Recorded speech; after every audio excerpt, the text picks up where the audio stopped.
The Law 101 is Article 19, Clause 2C of the Constitution of Ghana.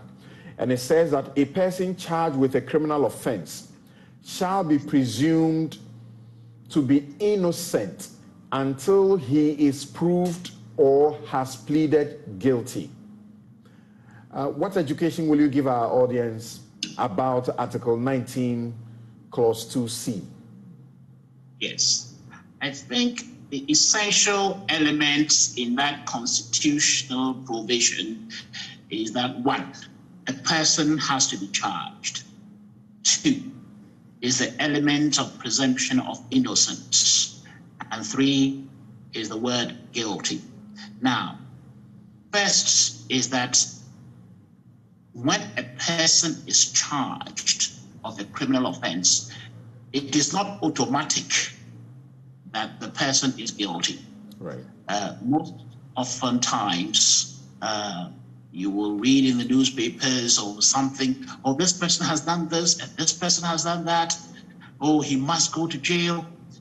But until a court of competent jurisdiction has pronounced a verdict that he is guilty, he is still presumed to be innocent. That is, a charge in itself is not enough for a person to be presumed guilty. So for the ordinary person walking in the streets of Ghana, they should always be very careful and not to be judgmental, regardless of the gravity or the magnitude of the offense, to jump to the conclusion, however heinous the crime may be, to jump to the conclusion that, oh, he's guilty, or I saw it with my own 2 eyes, that I was there, yagini, feeling. So it is only the courts, after listening to all the evidence, the witnesses, documentary and otherwise, that the court can reasonably come to a conclusion that this person is guilty or innocent. And as Seth has eloquently, brilliantly explained to all of us, you must note one thing. You may be an accused person at one point or the other, and you would not like anybody to jump to the conclusion that you are guilty even before a court pronounces your guilt. There are circumstances that people have been framed up, or they were just passers-by. They knew absolutely nothing about what happened. Or in fact, the circumstances for which they have been charged, they have a defense, which defense is a good one in law. So, as he said, let's not be in a rush to pronounce people guilty until and unless they themselves have appeared before a court and pleaded that they are guilty, or that they have been taken through the process and have been found to be guilty. And remember, when one is charged with a criminal offense, the burden on the prosecution to discharge is proof beyond all reasonable doubts.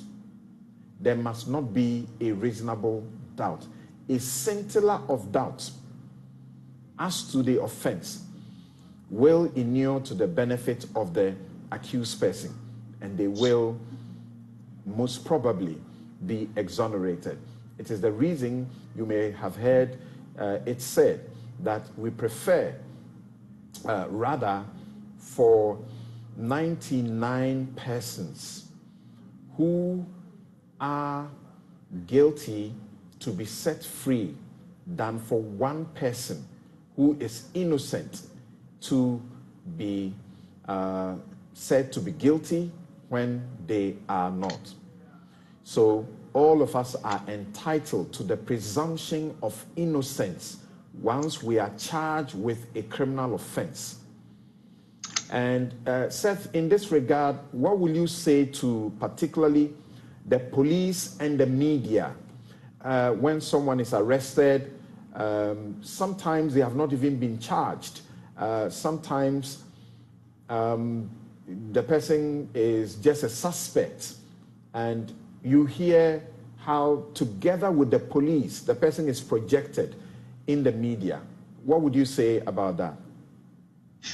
Well, I think when a person is first and foremost charged,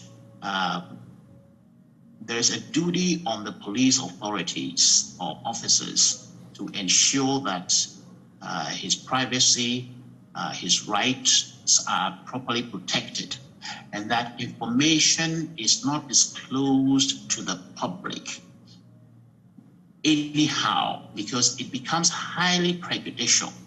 That people are watching, society is watching, and the potential for the rights of the accused being prejudiced, or the perception in the court of public opinion shifted against the accused, can detrimentally somehow affect the innocence of the accused.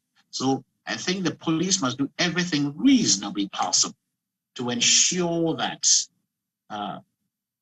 you do not prejudice the rights of the accused, or matters are brought in the public domain which are likely to affect his right to a fair trial in our democracy. And I think more often than not, there are leakages. There are leakages here and there for purposes of trying to score, especially if the matter is a political case.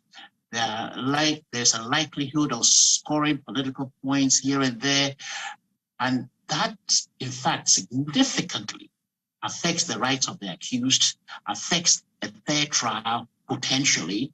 And so I think the police and the media in particular must be circumspect in this respect, to ensure that we have a fair trial, to ensure that the rights of the accused is not abused.